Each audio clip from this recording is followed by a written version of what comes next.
Okay, the time is 11 o'clock. Let's begin here.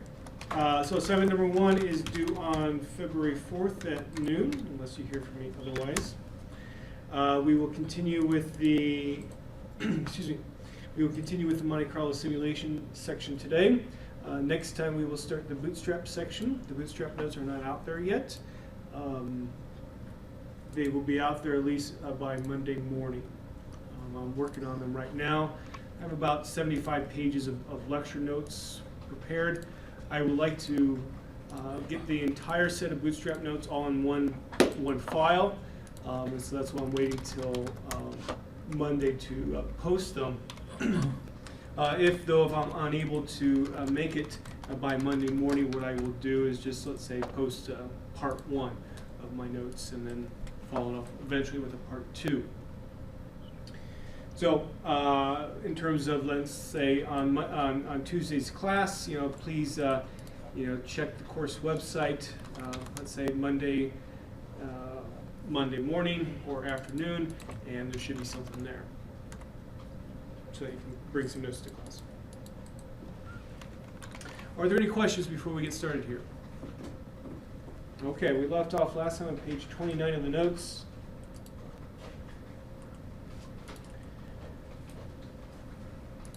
So of course with Monte Carlo simulations, there's going to be variability from one set of simulations to the next, as long as you're not using the exact same seed number. So I might do a set of Monte Carlo simulations to examine the true confidence level for an interval. And let's say maybe I get a true confidence level of 0.96. If I were to repeat those exact same simulations again with a different seed number, it's very, very, very likely that I'm going to get a different true confidence level. So then it's then of interest then to make sure that you understand how much simulation variability to expect. And most of this then comes down to what the value of R is, where R is the number of simulations that you are running. You have control over that. So as you might expect, as R increases, the simulation variability is going to decrease. And we've already actually looked a little bit about how to quantify simulation variability in the past. When we were talking about evaluating the unbiasedness of a estimator T, what did we do? Well, we use a old confidence interval, T distribution-based confidence interval for mean to come up with an interval estimate for the expected value of T. So that's one way to quantify the variability. And you know from your very first stat course that as then your sample size goes up when you calculate one of these T distribution-based intervals, well, the interval is going to become more narrow. And so, if you're not satisfied with how narrow a particular interval is with R equal 500, well, what do? You just take more samples. Okay. Well, let's talk about this now in the context of estimating true confidence levels, or sizes of the tests, or power levels, which we haven't necessarily talked about. And essentially, let's think of it in the case of the true confidence levels. Basically what you're trying to do is estimate a probability of success. If your parameter is theta is in the interval, one of the R intervals that you're calculating, hey, you got a success. If theta is not in the interval, ooh, you got a failure. So what you're trying to do is estimate a probability of success. So what you can do is go back to at least Stat 801-like course days, where you learn about how to estimate a probability of success through a confidence interval. And then you can use that then to quantify the variability that you would have in your Monte Carlo simulation. Now if you've taken Stat 875 with me, also you know that there are ways to calculate a confidence interval for probability of success as well that are better than what typically would be taught in Stat 801. So we're going to talk about those here quickly. Okay, so I'm putting this in terms of Stat 875 notation. Get my red pen out. So let's let pi hat be an estimated proportion. And I want a confidence interval for pi, the true population proportion, or true probability of success. Then what all of you have seen before, a 1 minus gamma times 100% walled confidence interval for pi looks like this, or if I have a sample size of r. Does that look familiar? Everyone should be going, yep, I've seen it before. Okay. Now, unfortunately, that this interval is not actually a good one to use. For those of you who've taken my class, why do I say that? It has low coverage. Yeah, it has low coverage, or the true confidence level is lower than what the stated level is. So typically, I would never use this interval.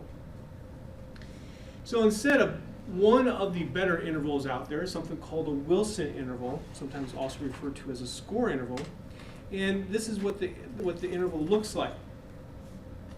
Where pi tilde is essentially an adjusted estimate of the probability of success. So let's define this a little bit more succinctly. Let's first talk about pi hat. Pi hat is the observed proportion of successes. Let's say I have a sample size of r.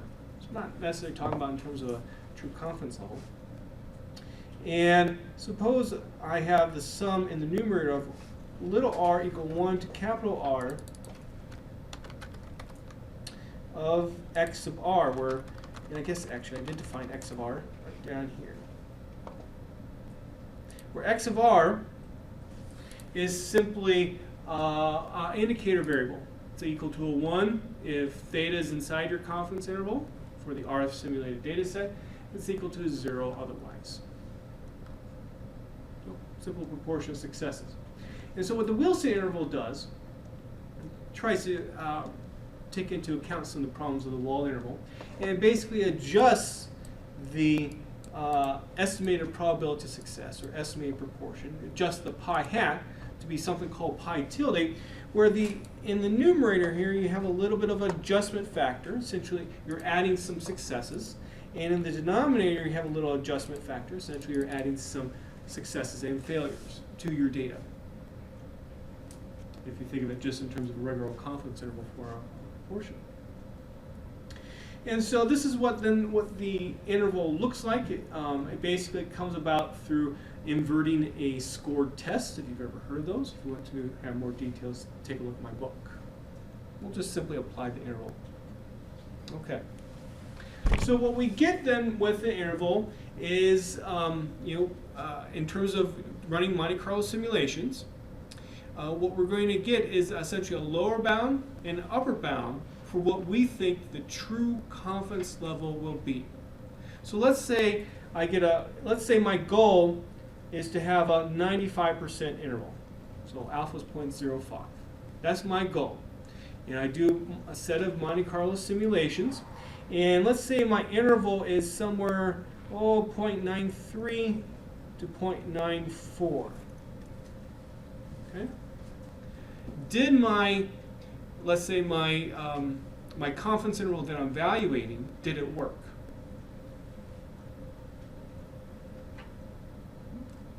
I see one person shaking their head in the correct manner. I don't see a lot of other people giving me any indication at all that they know what I'm talking about.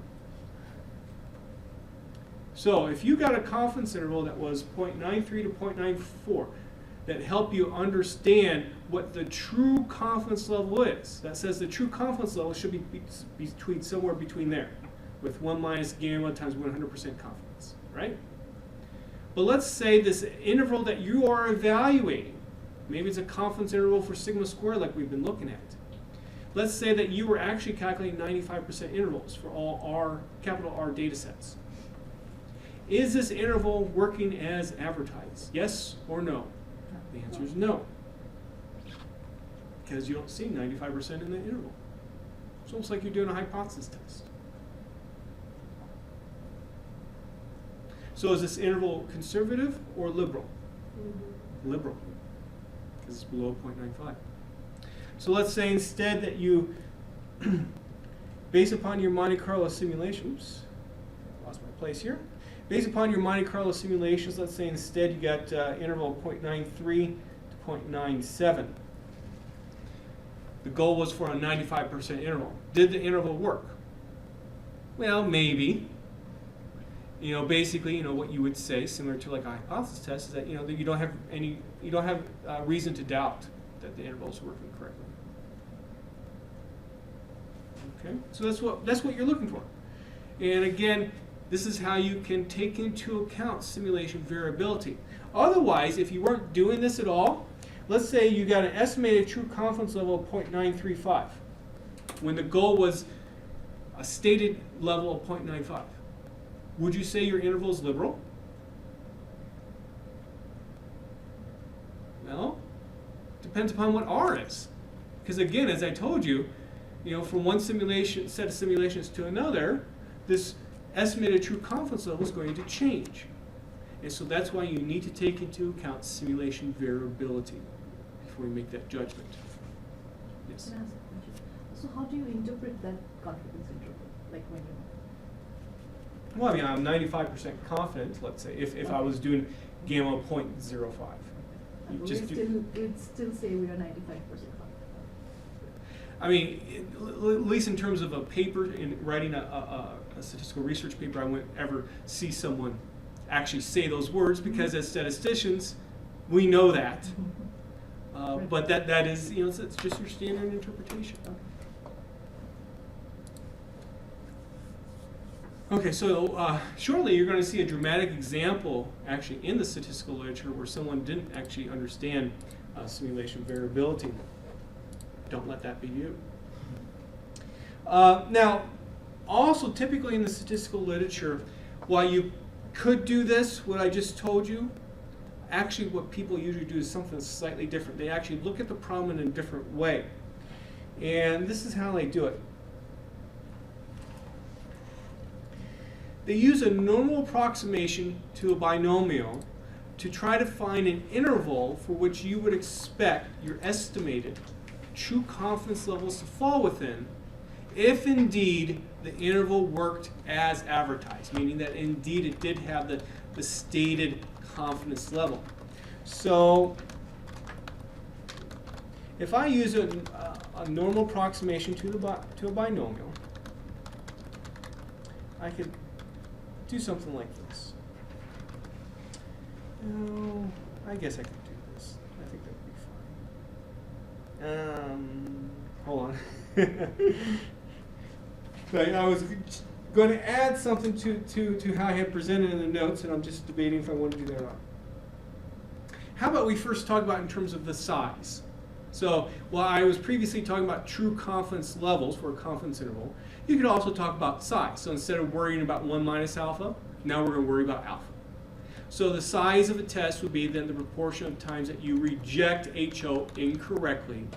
And then the estimated size would be the percentage of times you do that incorrectly for our data set, our simulated data sets. And suppose we let alpha hat be this estimated size that you get from your simulations.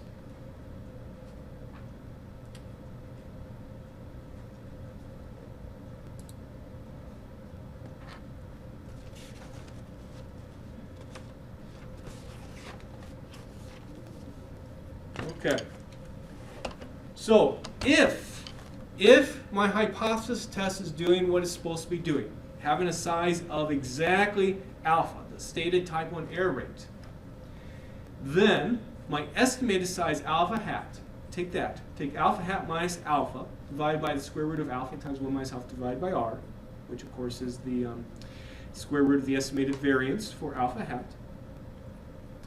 That has an approximate normal distribution to it.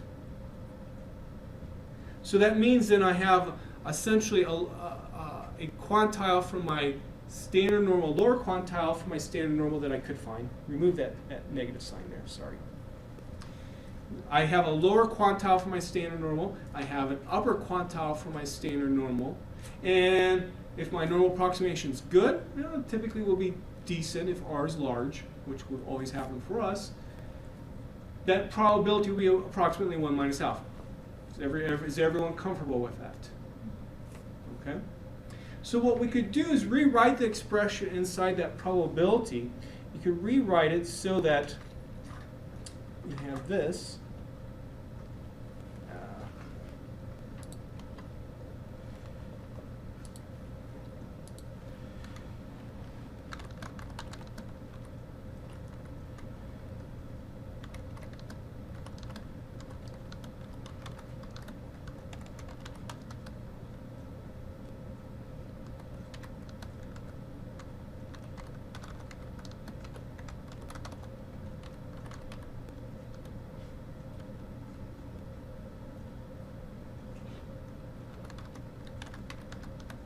I'm going to make one small change to something I had written before. Let's talk about gamma. So I don't want you to get confused with the alpha, which is what we're essentially estimating for this interval, let's say, that we're doing research with, versus when I'm trying to evaluate simulation variability here. That's why I'm using a gamma instead of an alpha. Just like how I had a 1 minus gamma times 100% confidence interval on the previous page of the notes. So if I do some algebra then, I can rewrite my expression like this. So you can see how alpha hat's in the middle. So what that says is that, as long as gamma is a small number, maybe 0.05, I'm pretty confident that any alpha hat that I get will be somewhere between the lower bound and the upper bound, if this statistical procedure is working as advertised and it's holding the correct size. I'm pretty confident that any alpha hat that I get will be between those two numbers. So that's essentially then what I have written then right there. So what this gives me is an interval. And with this interval, I get my alpha hat and I look, is it inside the interval? If it's not, what do you think that means? You got problems. That this statistical procedure is not holding the correct size. If it's inside the interval, though, that says, well, it seems to be working as expected. I'm not for sure if it's working exactly at, let's say, 95%, but it seems to be right, essentially right around there. So, yes? Sorry, just for clarification, then with the Z's, then that's really gamma we're talking about, right? With gamma over 2. Yes, thank Okay. you. Thank you.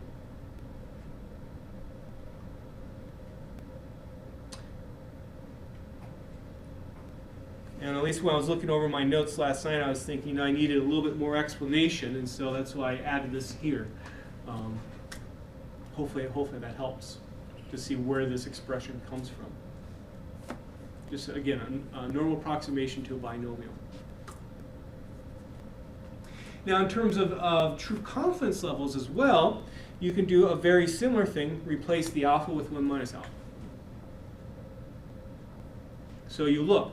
So for example, if I had, let's say that this range was supposed to be 0.93 to 0.97. And if I had an estimated true confidence level of, let's say, 0.9, that would tell me I had a liberal interval. Now, an advantage of using this approach, rather than the previous one that I showed you that used confidence intervals for probability of success.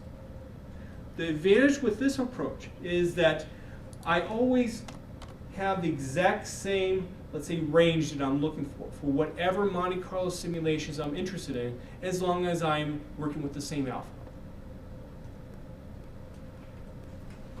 Again, you'll see examples of that coming up, if that's not 100% clear.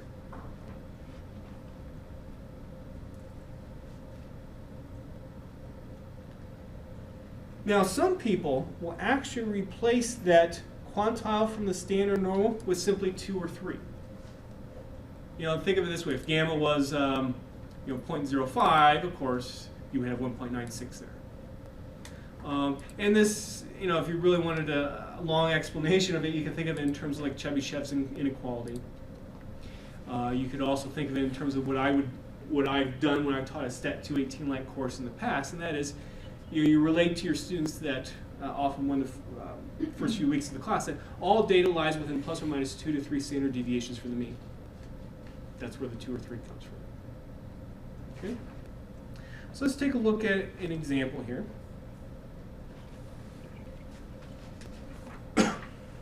So this is continuing then this Monte Carlo simulation involving the variance. Let's see here.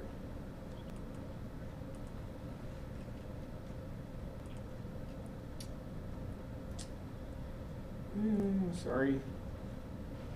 I have all my bootstrap stuff for my lecture notes that I'm writing. I have that up here right now. I'm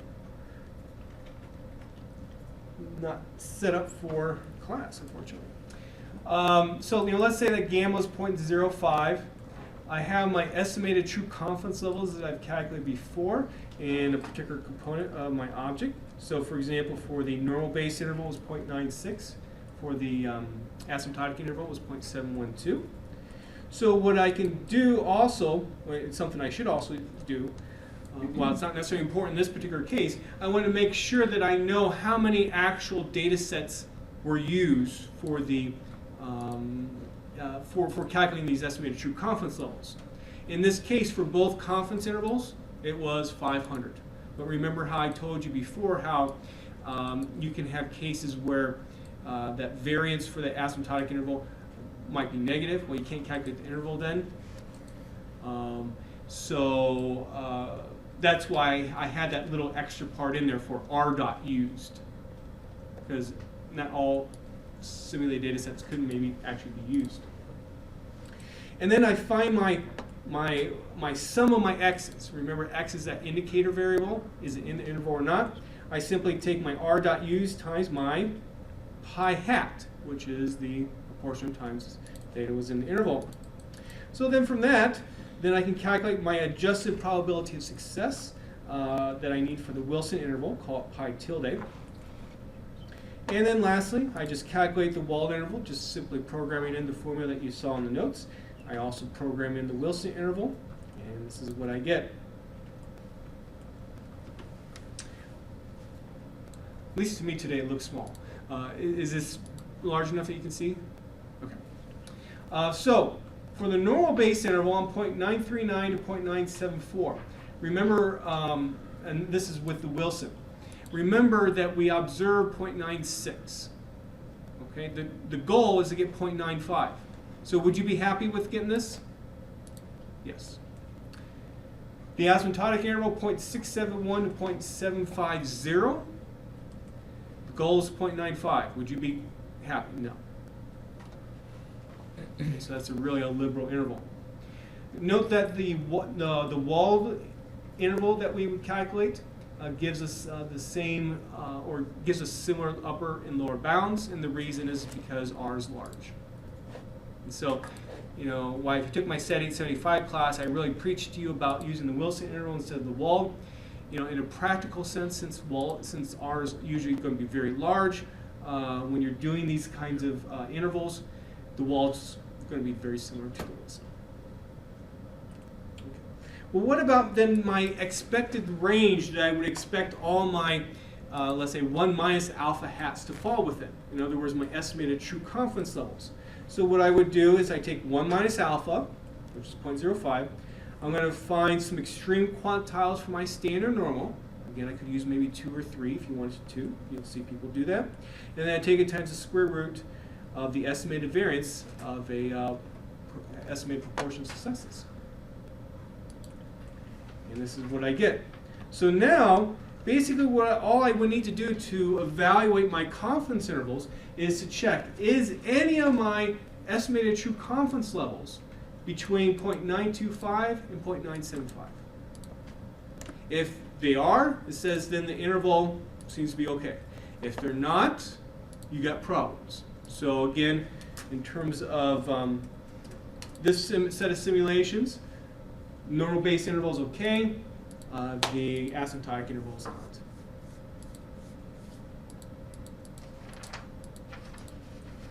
Are there any questions? So now you might be thinking, okay, well, what should I use for R here? What's a reasonable value to use for R now that you have a way to quantify variability in your Monte Carlo simulation? So this takes us to page 33. And there's not necessarily one correct answer of what you should use for R every single time. But I think after this little section here, you'll have a general idea of what's good and what's maybe overdoing it. So what I've done in my program is I've created a vector that has a whole bunch of different values of R in it, from 100 to 100,000. Okay? I put these values of R into a matrix, and then I write a function that allows me to calculate that expected range that we saw before, the 1 minus alpha plus or minus the value for the standard normal times the square root of the estimated variance for a proportion. And then I say simply, let's apply this function to all the rows of my matrix that contains these R values. I save the results and then I print them out. Please look at the R code details on your own. The R code should be rather simple, so that's why I'm not going through it. Okay, so let's take a look here.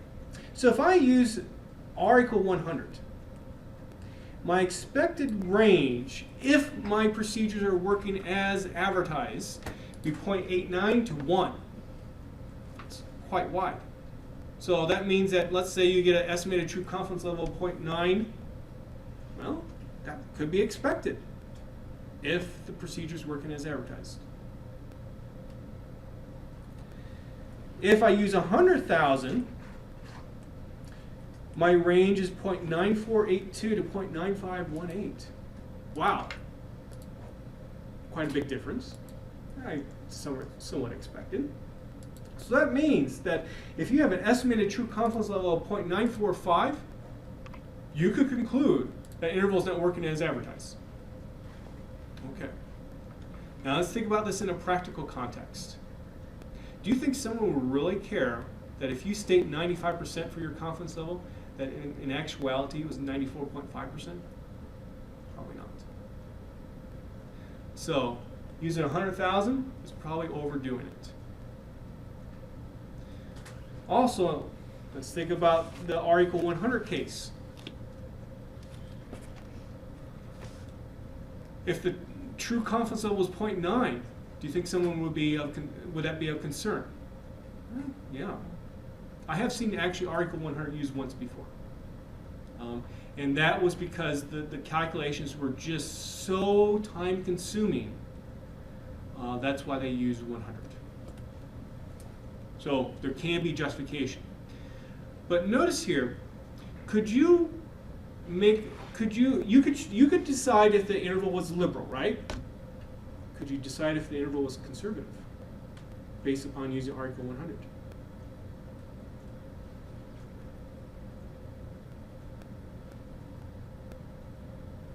Of course, you cannot get over 100% confidence. But your range that you have here goes up to 100%. So even if you're, let's say, the exact true confidence level for interval was 99% when the goal was 95%, you would have no way of determining that indeed your confidence interval was conservative based upon using R equal 100. So that's obviously a problem. So that's why one would not typically use R equal 100 in application. So let's look at R equal 10,000.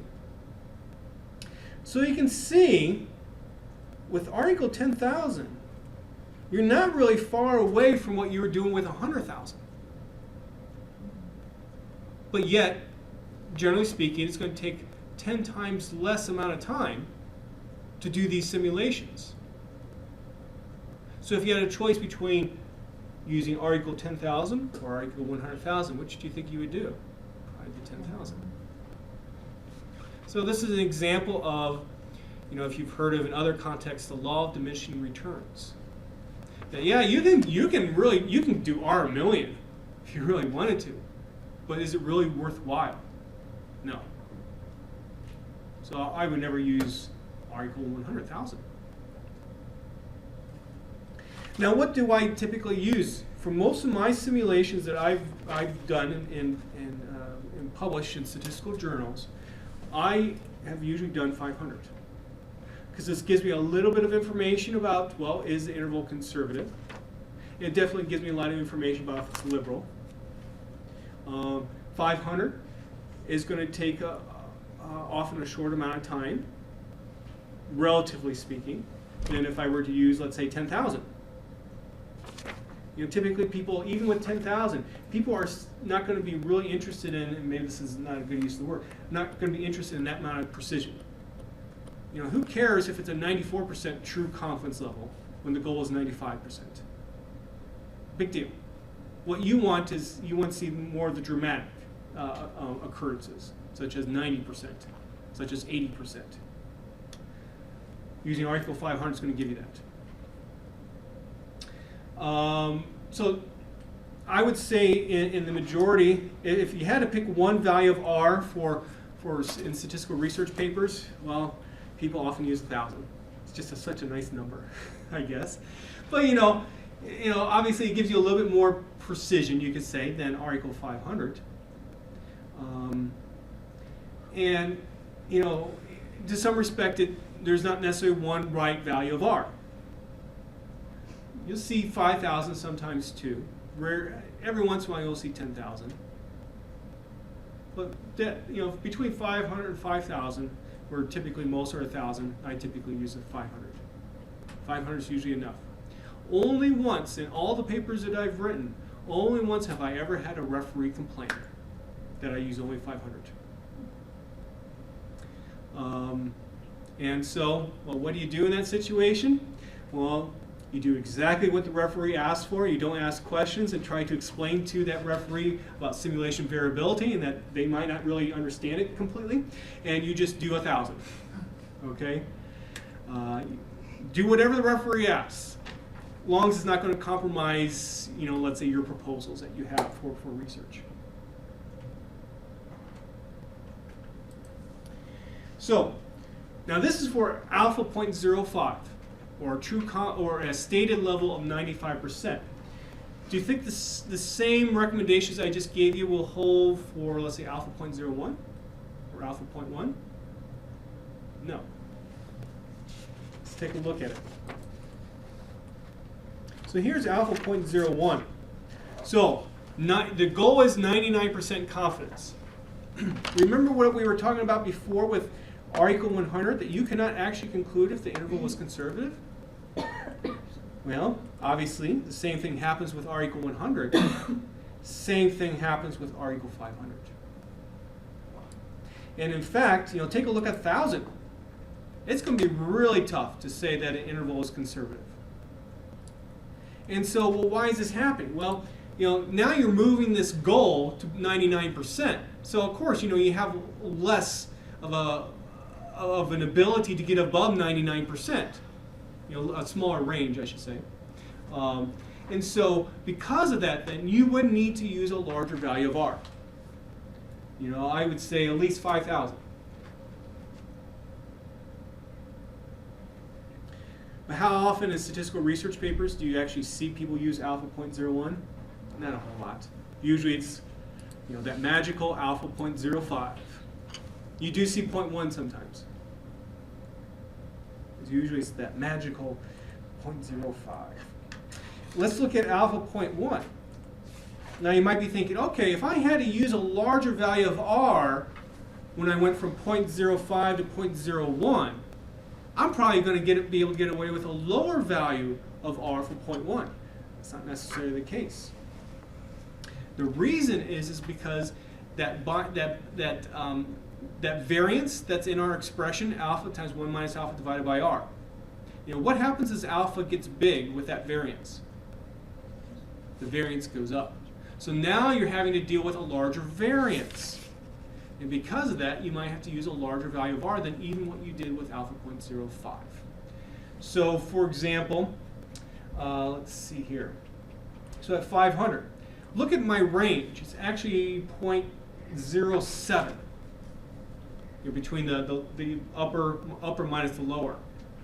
I don't know, at least for me, that's getting a little bit too large. Where before with R equal 500, I had a range of 0.05. So again, I might go to R equal 1,000 because now I have a 0.05 range.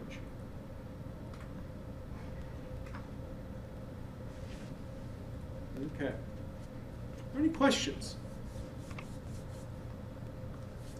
So understanding simulation variability is important.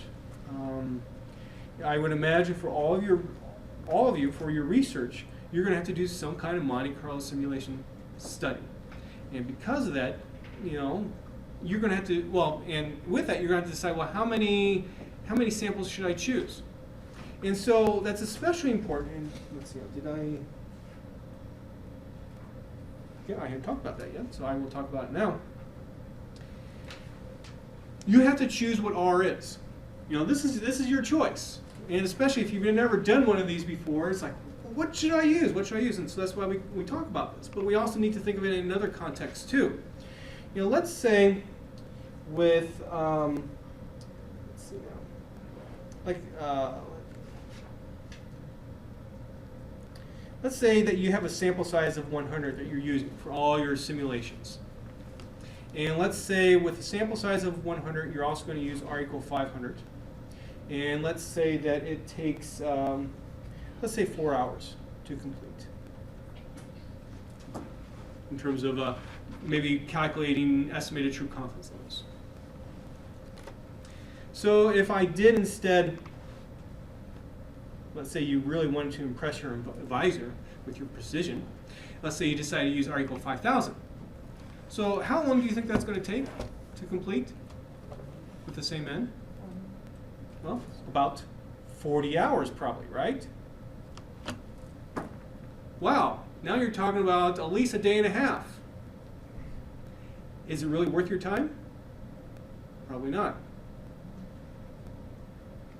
So you always have to think in that context. And let's even extend this.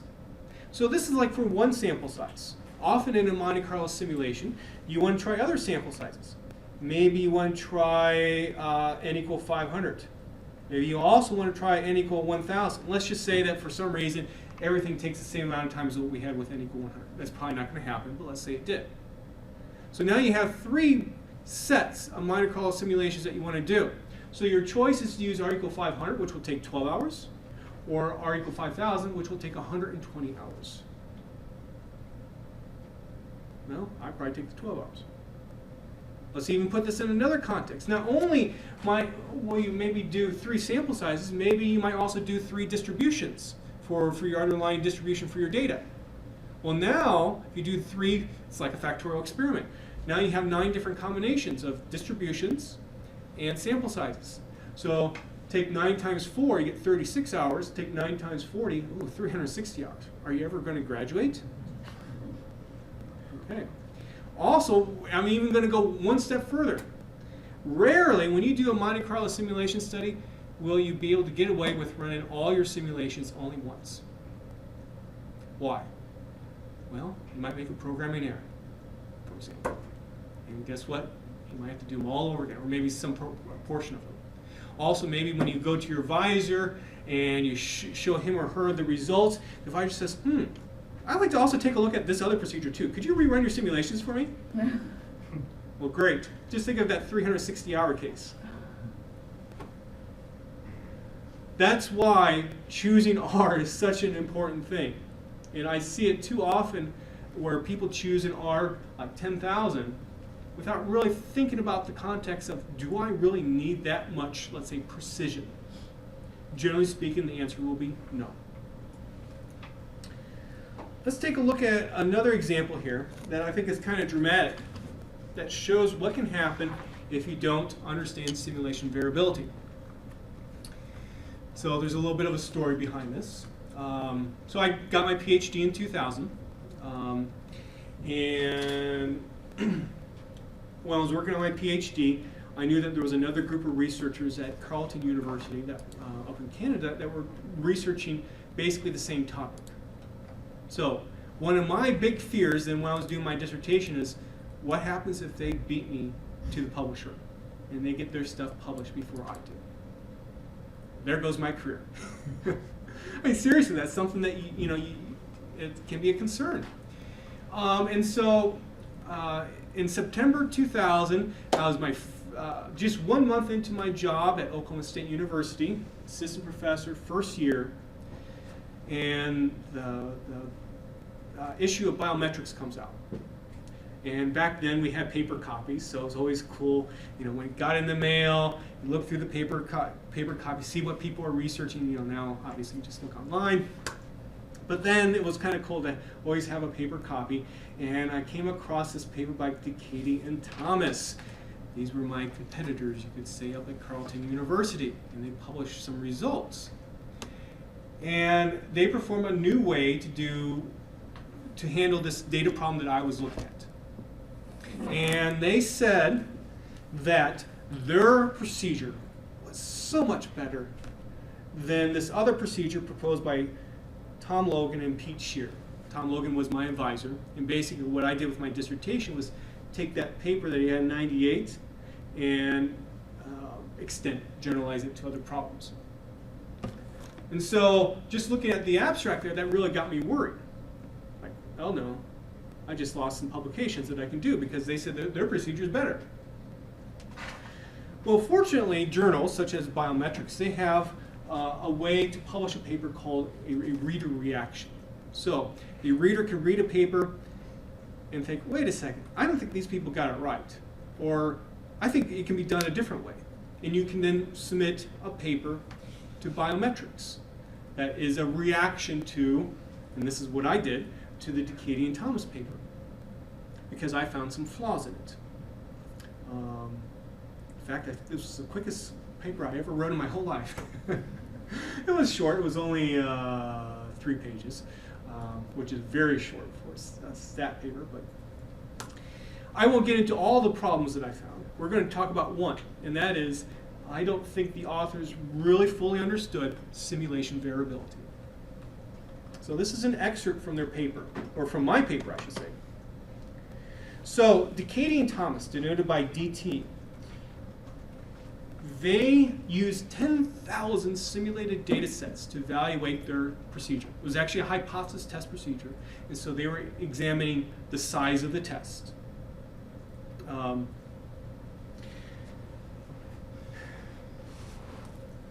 Logan and Shear, in their paper, which Decady and Thomas compared to, used only 1,000 data sets. And here was a paper from the here's a table from the Decady and Thomas paper, table 3, that showed that they used to show why their method is better than this far more complex bootstrap-oriented method proposed by Logan and Shear. So they have 2 different ways to do a particular hypothesis test: fixed row totals, random row totals. They looked at 5 different sample sizes. So the goal was type 1 error rate of 0.05. And so here are their estimated sizes, or you could also refer to it as, and this is what we did in our paper, the estimated significance levels. So what do you think of their procedure? Do you think it seems to be working okay? Just ignore simulation variability right now. Do you think it's working okay? Well, it's kind of close to 0.05, all their estimated type 1 error rates.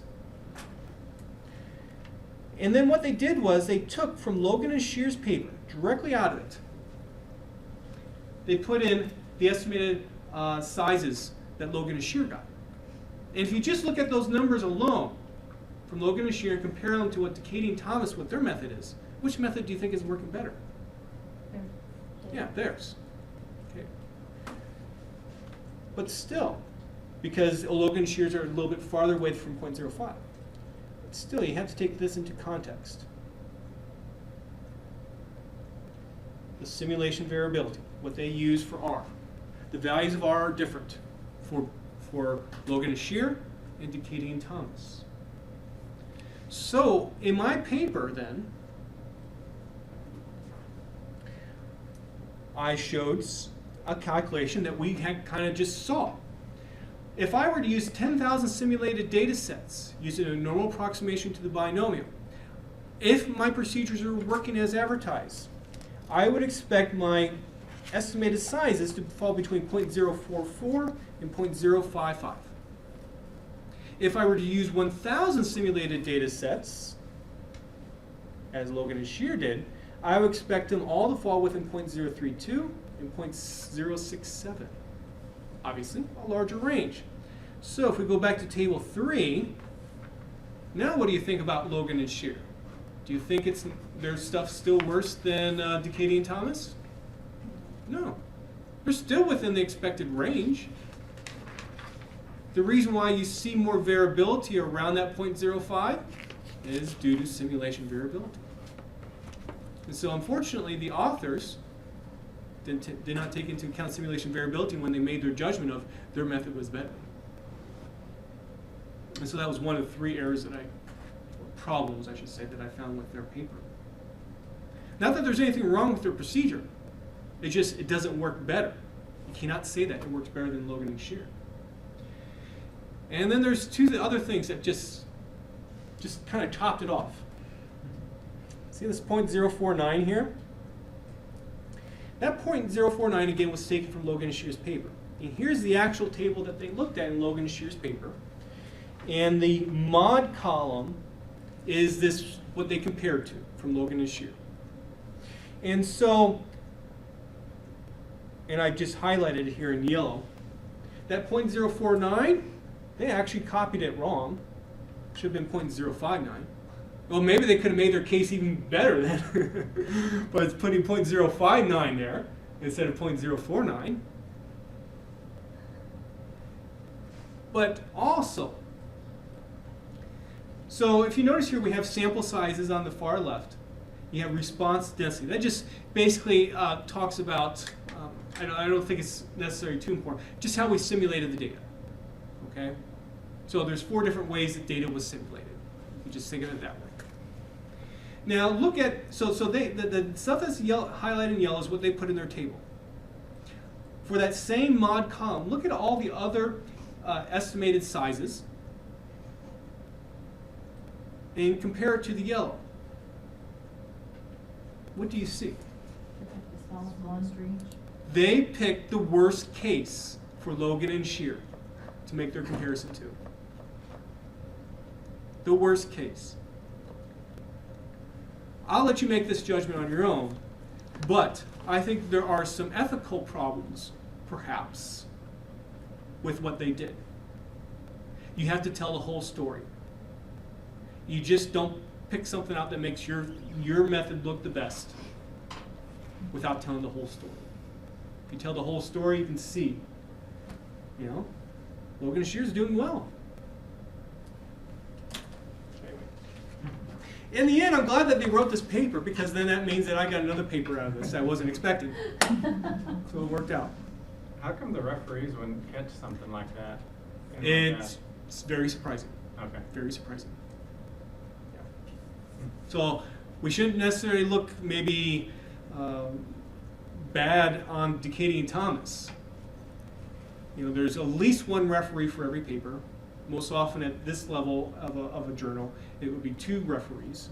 There's an associate editor also who reads the paper, and the editor also reads the paper. Now, obviously, the editor has a lot to read, so he or she may not notice it, and even the associate editor. But definitely the referee should have caught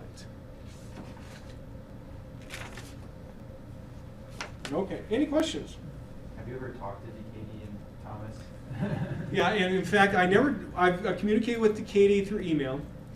Seems nice. He's not. I don't think he's in academia, but I have actually talked to Thomas. Thomas is a really nice guy.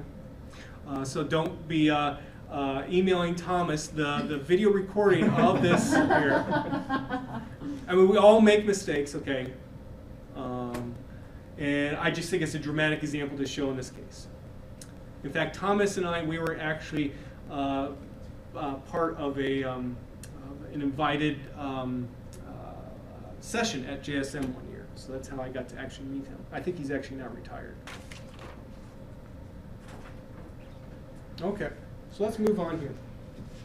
So how long will a set of simulations then take? We were just kind of getting into those issues about you have to really be concerned about what R to choose relative to the time it takes in addition to the simulation variability.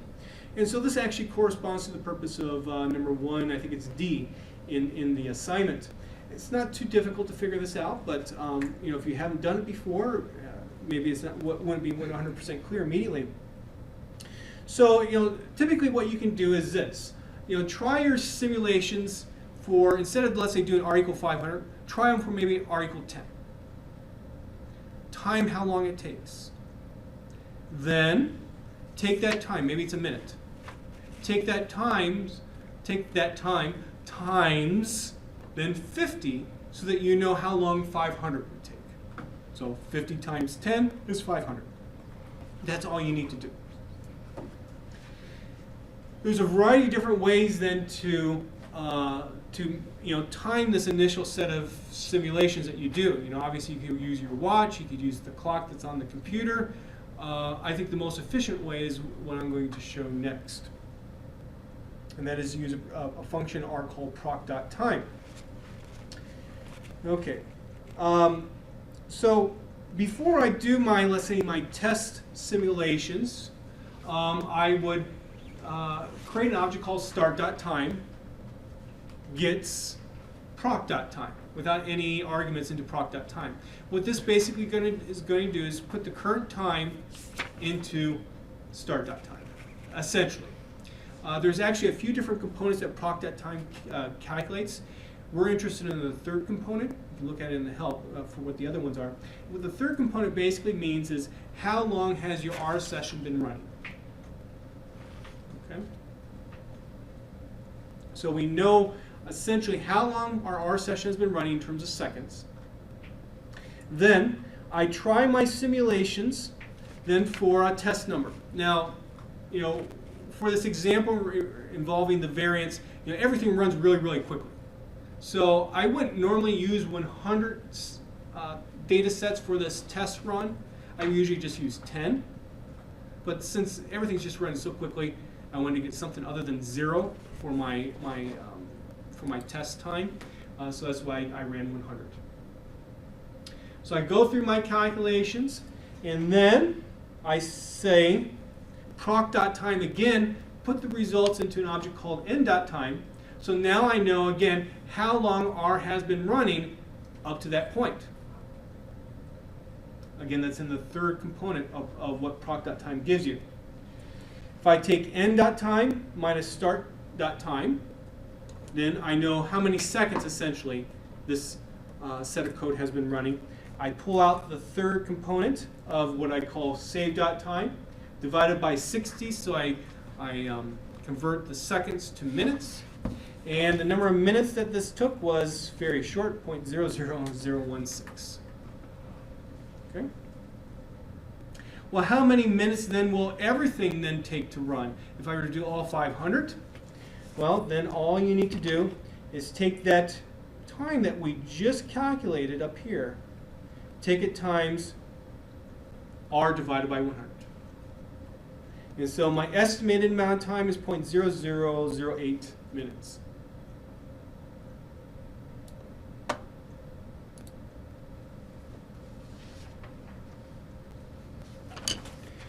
So if you were to run everything then,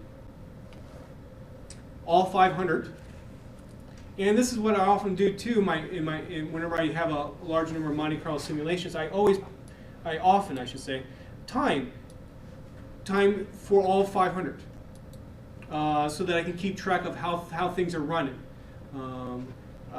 through my simulations. And so in this case, I ran with all 500 data sets. This is on page 42. And the number of minutes it ran is 0.0005. So I estimated the time to be 0.0008, and I got 0.0005. Why do you think that you might not get exactly the same amount? And Dolly, you do not need to answer that. Why do you think you won't get probably the exact same amount? No, for one thing, it's an estimate. Remember, there's other things going on with your computer at the same time that everything's running. And so that's going to interject some variability into the time it takes a simulation to run.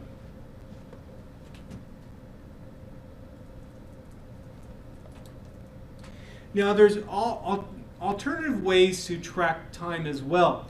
And I think this is what is more prevalent than what I just showed you. I think my method's better, so that's why I showed you, but I at least wanted to show you a common way that other people will do this. There's a function in R called system.time. And what you can do with system.time is you can put in an expression essentially your simulation code. that essentially gets everything going in terms of your simulation. So notice I said temp gets the results of using the apply function. And I'll do 100 data sets. I put the results into save.time, and then I get how long it took. It took me, it says 0 seconds.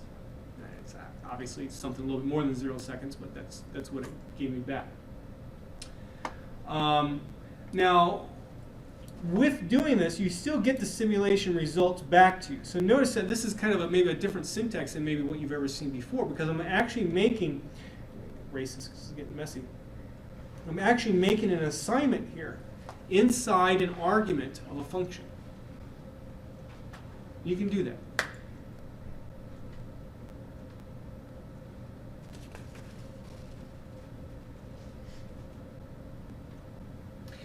So that's obviously simple if you have, let's say, just one line of code that basically gets your simulations going.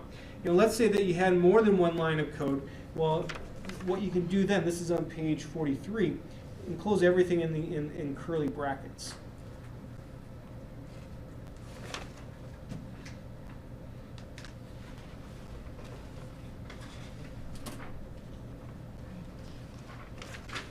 Are there any questions?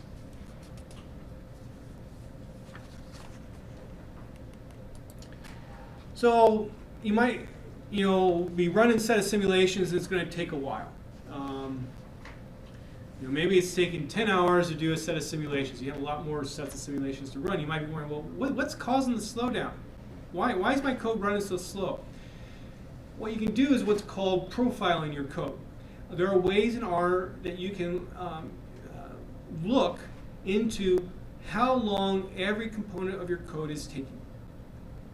Maybe if you're fitting, let's say, logistic regression models, it will tell you GLM is taking, let's say 5 of the 10 hours to run.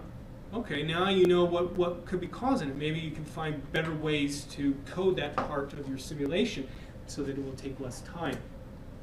I'm actually going to skip over this so that we can get moving along, but you're welcome to take a look at this little small section here. You're not responsible for it, though, for a test. So that's going to take us to page 48.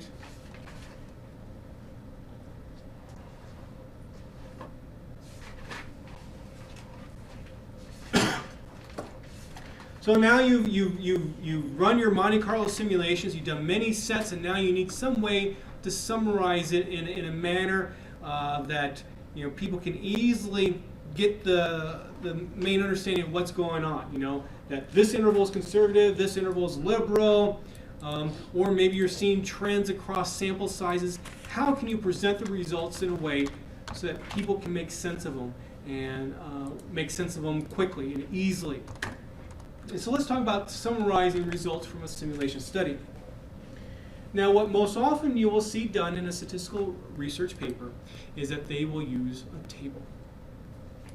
So, for example, where is Bowen's table? There we go. So you might see a table that looks like this, where you have a whole bunch of things summarized there. You can cross your fingers and hope that the typesetter for the journal actually gets all the numbers in there correctly, and also puts it in a format, while it probably will be different from how you laid out the table, puts it in a format that's actually readable. As I mentioned, in this particular case, I was kind of disappointed because one couldn't really necessarily tell what the alpha 0.6 and alpha 0.2 necessarily corresponded to. At least there was at least a little bit of doubt. And so that's why I drew in those horizontal lines there. And in fact, what's interesting, in case you've never noticed this before, most journals will never put vertical lines in a table. And vertical lines can be helpful to differentiate stuff, but for some reason, I don't know exactly why, you won't see them in a table.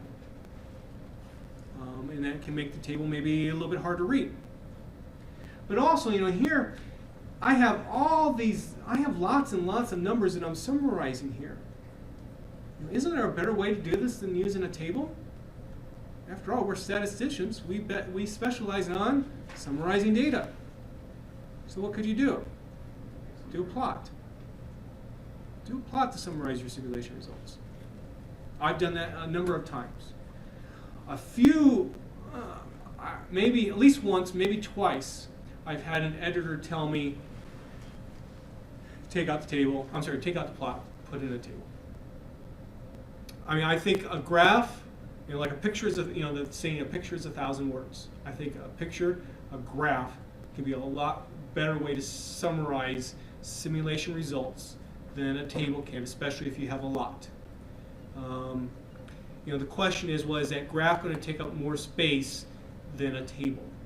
Because still editors are thinking in terms of number of pages of a paper. Even though, all journals are electronic now, some journals, lots of journals still print paper copies, and so they have to be very concerned about how many pages are in a journal article. Also, I would say still most of the journals do not want colored graphs, and the color aspect is what really can help a plot, really tell the story too. So because of that, they might say, well, your color version that you submitted looks nice, but we're going to have to print it in black and white. Are people still going to be able to make sense of it? Where are we going though in terms of publication? Well, everything's going to be online. I bet definitely within our careers, we're going to see stuff. We're going to see journals that are no longer print on paper. Everything's just going to be completely electronic. If it's electronic, well, you can have color very easily. So let's look at one tool that one can use to summarize results from a Monte Carlo simulation study via a plot. Now, essentially, the stuff that you get from a Monte Carlo simulation study in terms of your estimated true confidence levels, maybe your estimated expected lengths, the sample sizes that you're using, the distribution that you're using, maybe correlation that you're set up between random variables, maybe a bunch of other settings you have.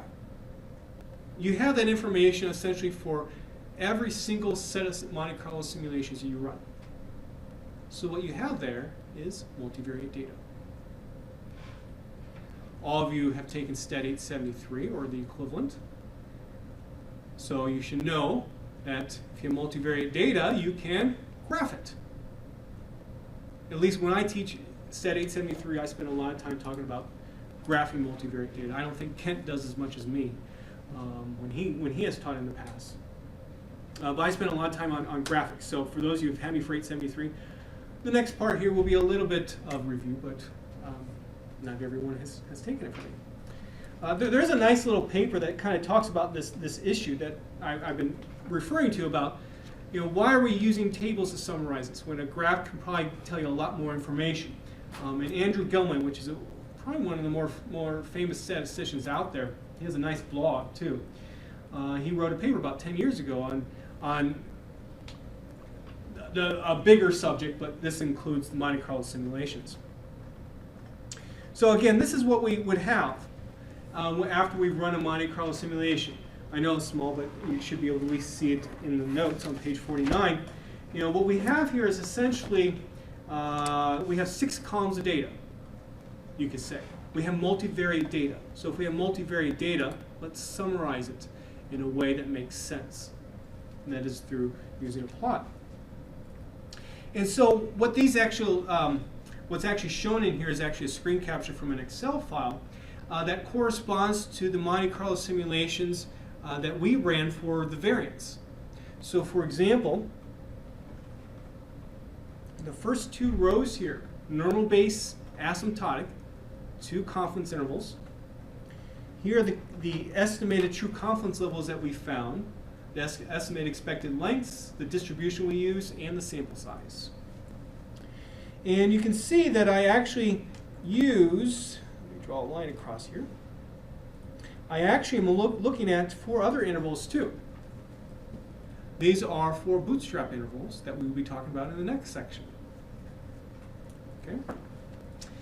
I use sample sizes of 9, 20, 50, and 100 for a normal distribution. But not only do I use a normal distribution, I also end up using uniform, logistic, gamma, and exponential. I did a lot of simulations here.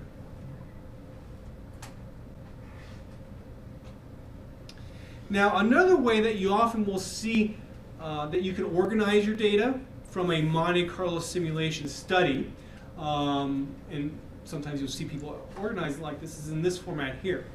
So now, for normal sample size of 9, what I've done is I made the columns correspond to the true confidence levels of each of the confidence intervals.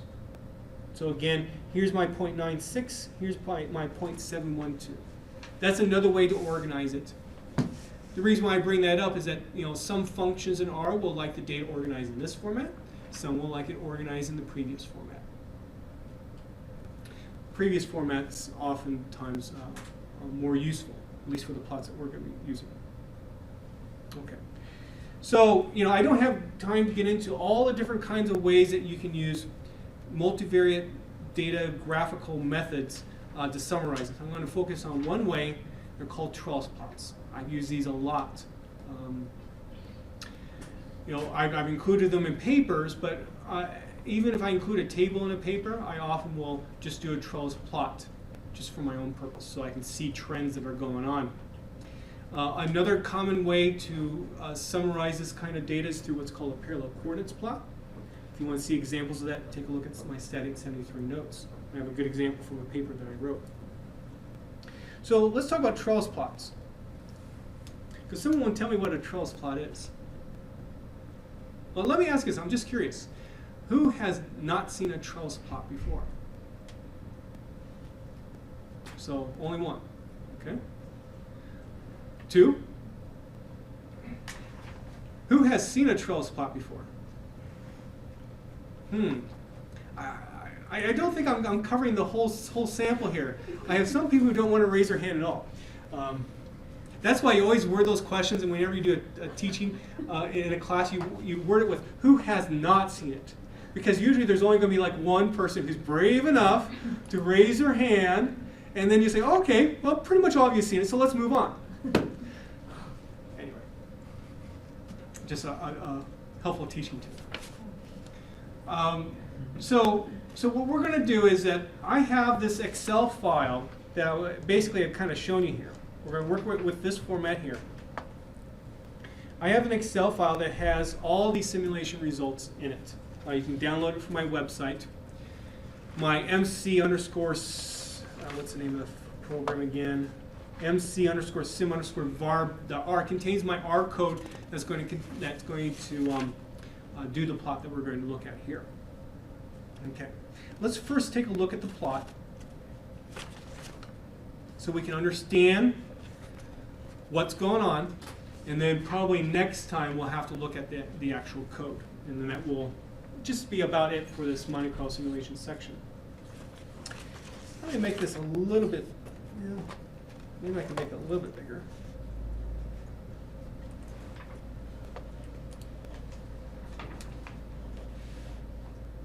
Okay, I think that's it. Okay, so what a trellis plot does, it allows you to graph multivariate data by conditioning on values of some of your variables in your data set.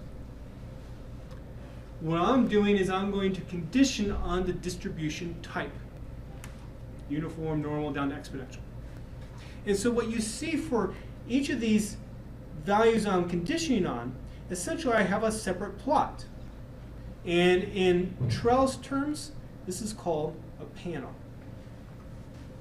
Then inside the panels, you can essentially focus on particular variables of interest, essentially graphing them in a lower dimension than what you would have to if you were to not use this conditioning idea.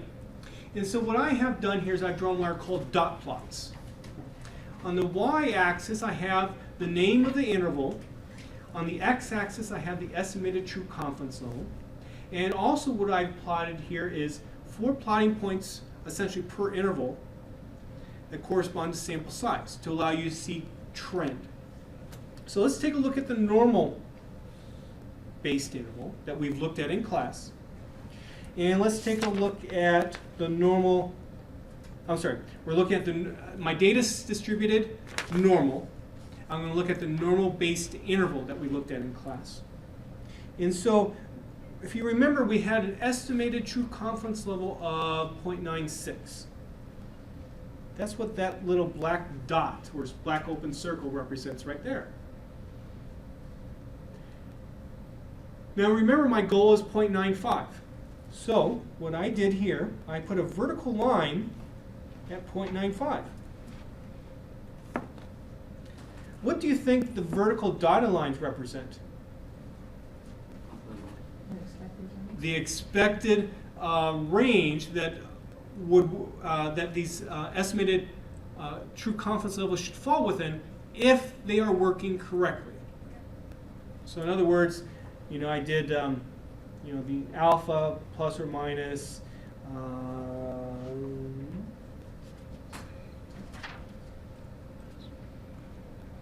I think I did 2.75. Unfortunately, I don't remember off the top of my head. Times the square root of alpha, 1 minus alpha, r. R was 500, by the way. Let me just double check that. Yeah, R was 500. So let's look at the other sample sizes for the normal base. What do you think? Is the interval working as we would hope? The other sample sizes for normally distributed data. So in other words, we're only looking at this right here. Is the interval working? Yeah. Okay. Let's look at the asymptotic. Okay. Remember, we had an estimated true confidence level about 0.71, I think it was, with a sample size of 9. Well, there you can see it actually being plotted relative to these x-axis. Sorry if I didn't say that before. The x-axis was estimated true confidence level. Then, for any kind of asymptotic interval, even if you might not necessarily fully understand how I derived the interval, think back to your central limit theorem days. As n increases, what's going to happen? Well, things are going to become closer and closer to a normal, so you would expect any kind of confidence interval that's based upon that to become better and better and better. And look what happens. For a sample size of 20, now I'm up to about 0.83 maybe. Sample size of 50, hey, I'm getting really close. I'm about 0.91, and for a sample size of 100, I am just about there. So this is to be expected. And so the nice thing about this plot is it's showing you a trend. What do you think about the bootstrap intervals? You don't need to know what those intervals are yet, but which of the bootstrap intervals do you think is performing the best for normally distributed data? The student test.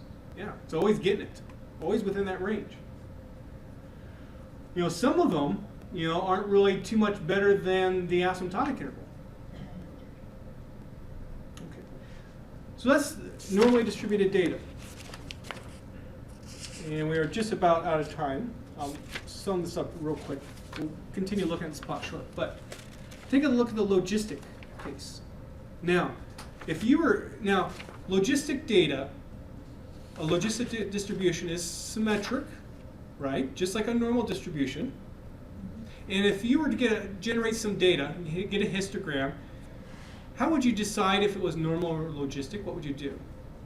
You look at the histogram as a kind of mound shape and symmetric. Do you think you'd be able to really tell the difference between normal and logistic? It can be very, very difficult. In fact, I bet no one here could do any better than chance in terms of picking. Now take a look at the normal base interval, and this is what we'll end with. So at sample size 9, hey, it's within that range, yay, still. But look what happens when my sample size goes up. The interval gets worse. Wait, isn't everything supposed to get better as the sample size gets higher? No, it's because you're violating your underlying distributional assumptions. Okay, we are out of time. Are there any questions? We will continue talking about this plot next time, and then we'll finish up in this section. That's it for today.